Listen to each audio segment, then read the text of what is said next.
Willkommen zu Rachereich. Bitte vergessen Sie nicht, unseren Kanal zu abonnieren und dieses Video zu liken. Tack så mycket. Die Woche nach dem Znacht war ruhig. Zumindest aussersiedlich. Dr. Daniel war viel auf Geschäftsreise. Lara hat mir per Nachricht Fotos geschickt von Hotel-Lounges in Genf und Basel. Ich habe immer wieder die Frage gespürt. Wann sagst du etwas, Claudia? Wann hebst du die Hand und zeigst, wem die Bank wirklich gehört? Am Mittwochnachmittag hat das Telefon geläutet. Dr. Daniel.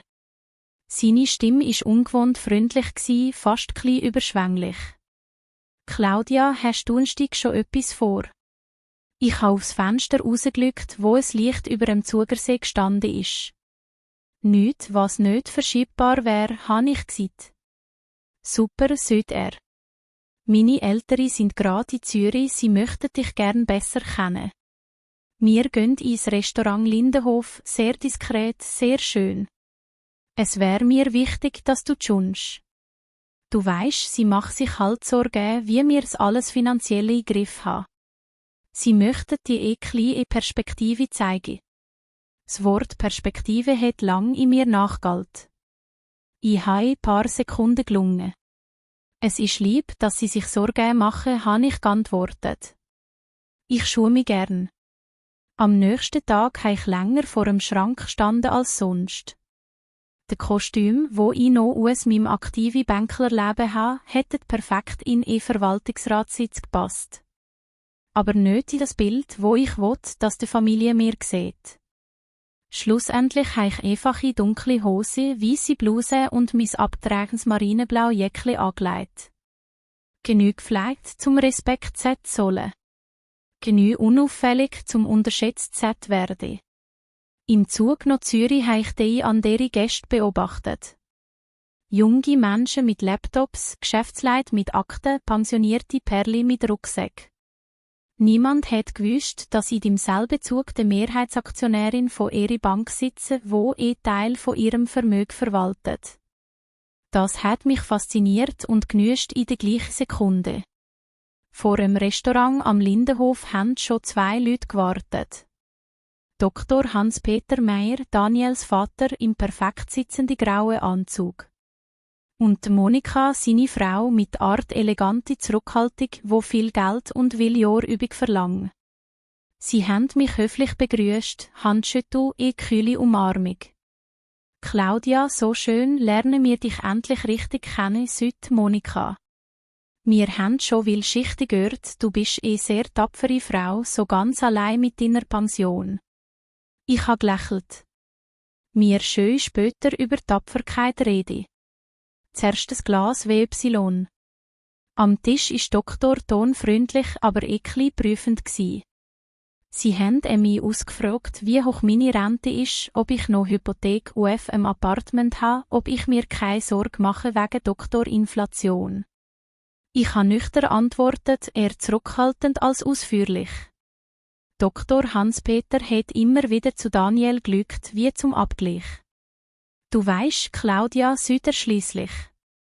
Wir sind nicht nur Familie. Wir sind auch Unternehmer. Wir schauen nüchtern auf Situationen.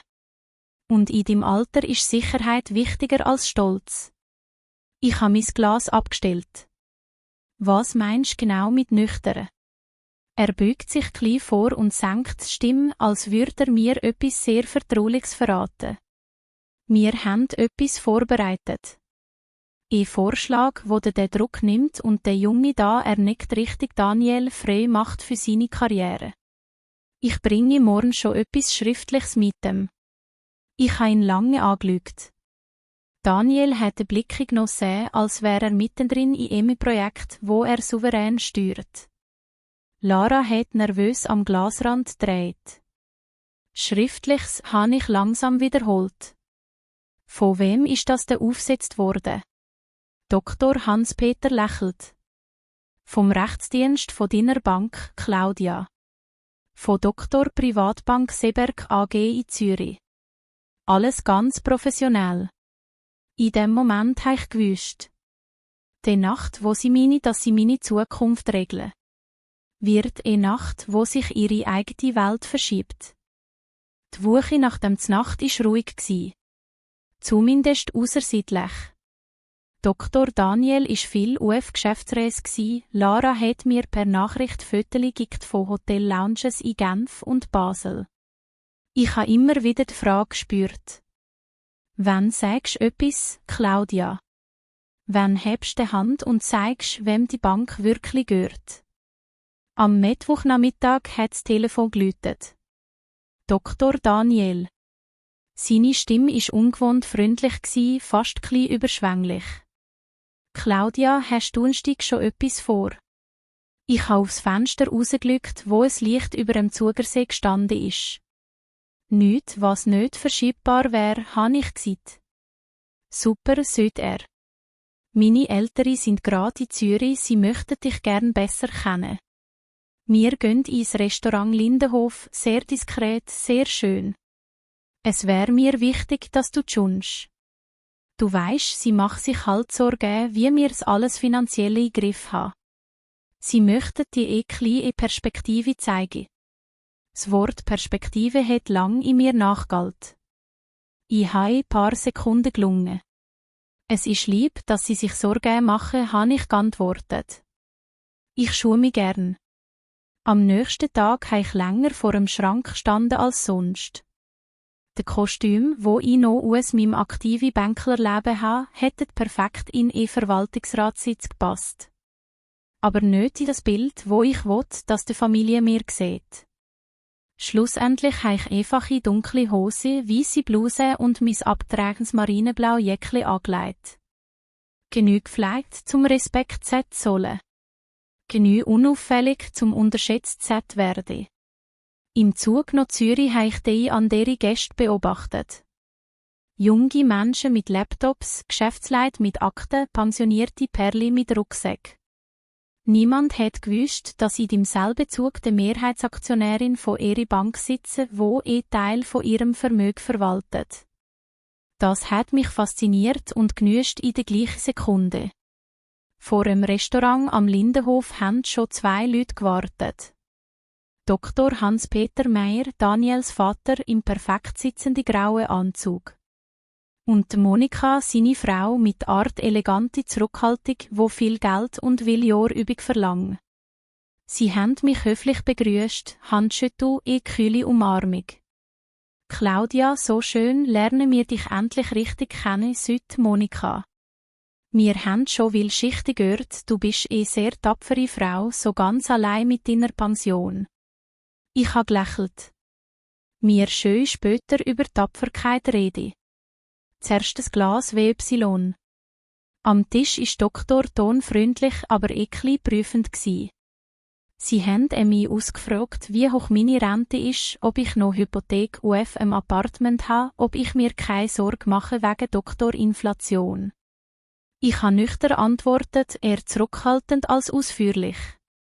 Dr. Hans-Peter hat immer wieder zu Daniel gelügt, wie zum Abgleich. Du weisst, Claudia, sagt er schliesslich. Wir sind nicht nur Familie. Wir sind auch Unternehmer. Wir schauen nüchtern auf Situationen. Und in dem Alter ist Sicherheit wichtiger als Stolz. Ich habe mein Glas abgestellt. Was meinst du genau mit nüchtern? Er beugt sich klein vor und senkt die Stimme, als würde er mir etwas sehr Vertrauliches verraten. Wir haben etwas vorbereitet. Ein Vorschlag, wo den Druck nimmt und der Junge da nickt richtig Daniel frei macht für seine Karriere. Ich bringe morgen schon etwas Schriftliches mit ihm. Ich habe ihn lange angeschaut. Daniel hat den Blick genossen, als wäre er mittendrin in einem Projekt, wo er souverän steuert.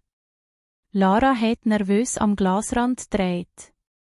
Schriftliches habe ich langsam wiederholt. Von wem ist das denn aufgesetzt worden? Dr. Hans-Peter lächelt. Vom Rechtsdienst von deiner Bank, Claudia. Von Dr. Privatbank Seberg AG in Zürich. Alles ganz professionell. In dem Moment habe ich gewusst. Die Nacht, wo sie meine, dass sie meine Zukunft regeln. Wird eine Nacht, wo sich ihre eigene Welt verschiebt. Donnerstagabend war Zürich voll mit Geschäftsleuten, Zwischentermine schnell zur Nacht nehmen.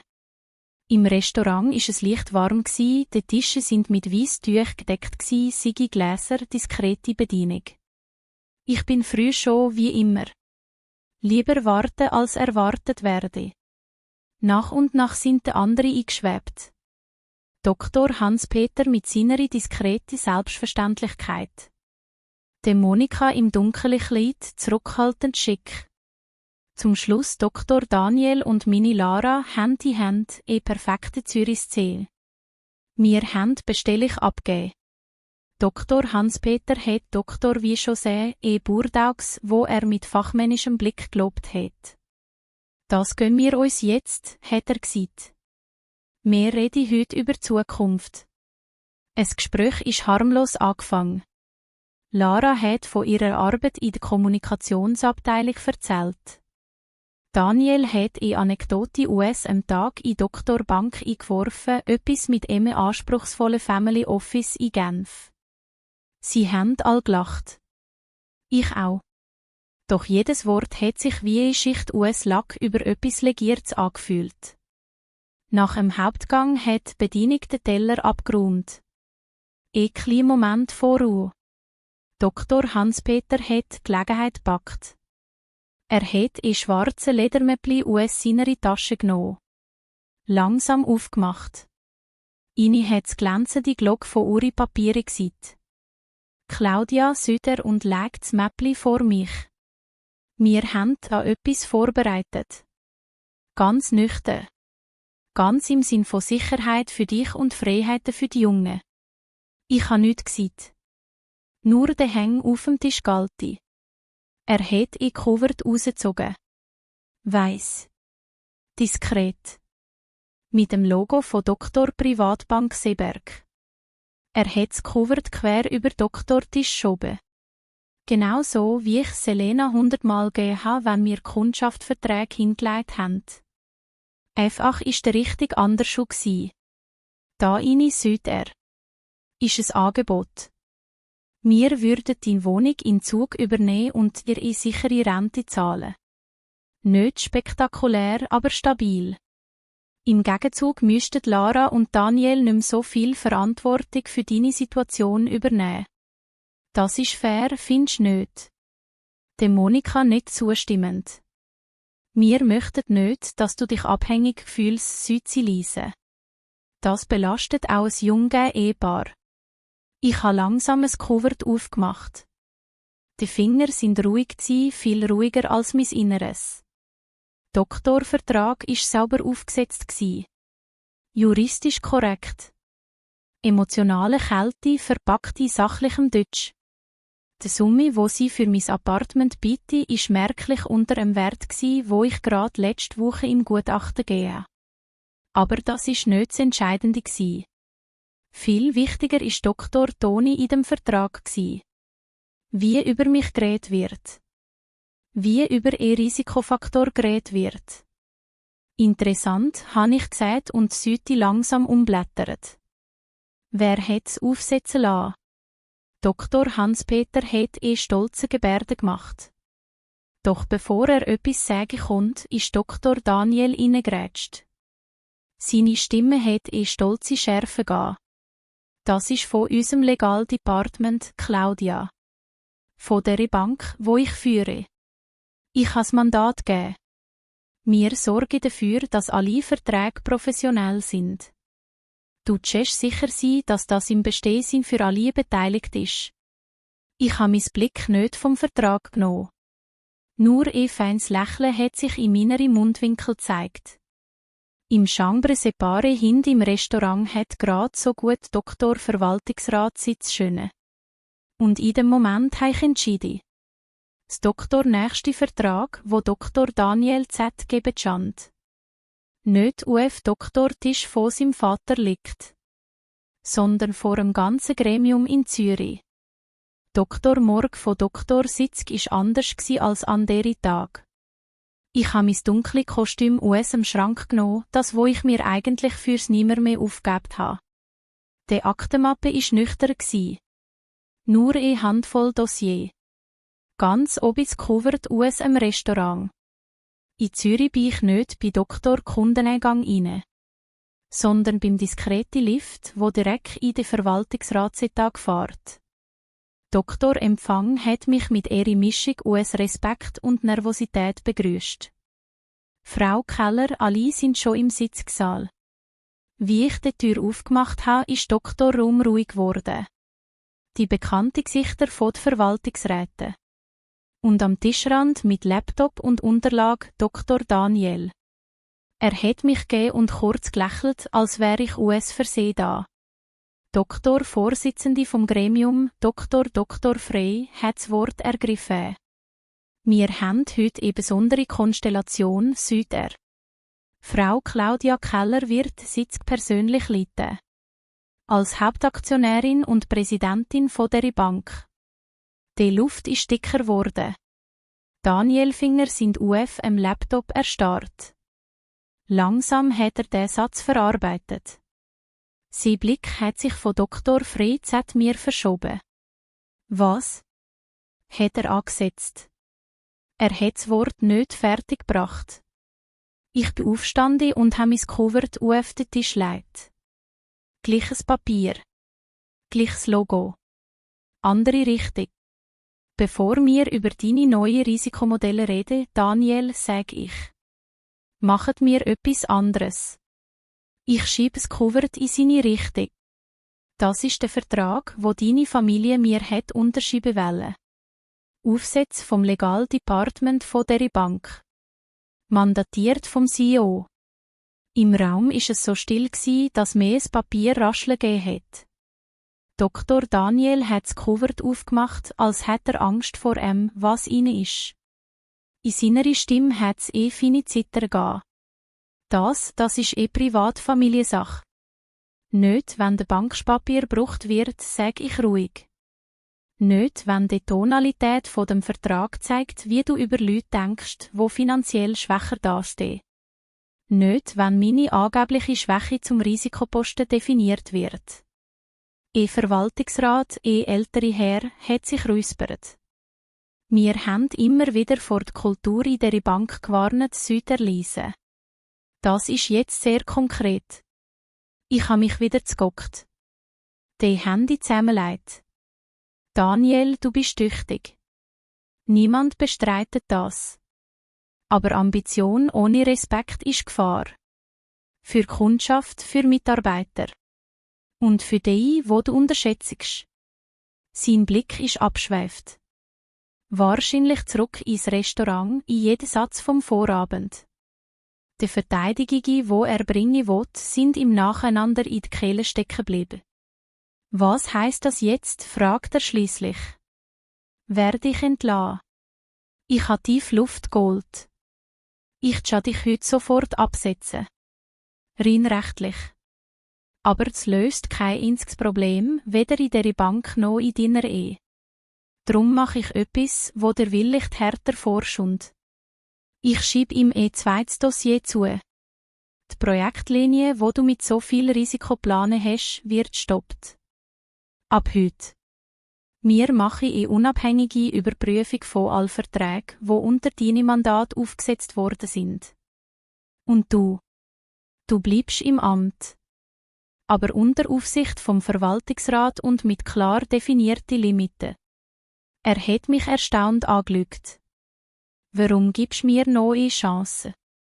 Ich habe kurz gelächelt. Wegen Lara. Und wegen allen jungen Leuten, die lernen müssen, dass Macht nicht bedeutet, andere kleiner zu machen.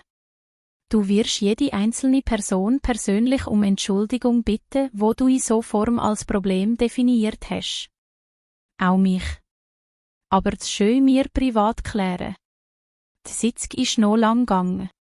Sachlich. Streng. Ohne Demütigung, aber mit klarer Konsequenz. Am Abend bin ich mit Lara am See spaziert. Sie hat lang nichts gesagt. Nur das Wasser angeschaut. Mami, sagt sie schliesslich. Warum hast du mir nie gesagt, wer du bist? Weil es mir wichtiger war, wer ich bin, habe ich antwortet. Und ich wollte gehen, wie ihr mit einem Mensch umgeht, wo ihr für schwach haltet. Nicht mit ihrer Aktionärin. Sie hat nicht, den Augen voller Tränen, aber auch mit Respekt, wo vorher nicht war. Und jetzt? Was passiert mit uns? Das sag ich. Müssen die zwei alleine herausfinden. Ohne Verträge. Ohne Covert. In der Woche nach dem Tag habe ich gemerkt, wie sich Ton und Blick in Dr. Bank verändert haben. Weniger Härte. Eine mehr Frage. Ein mehr Zuhören.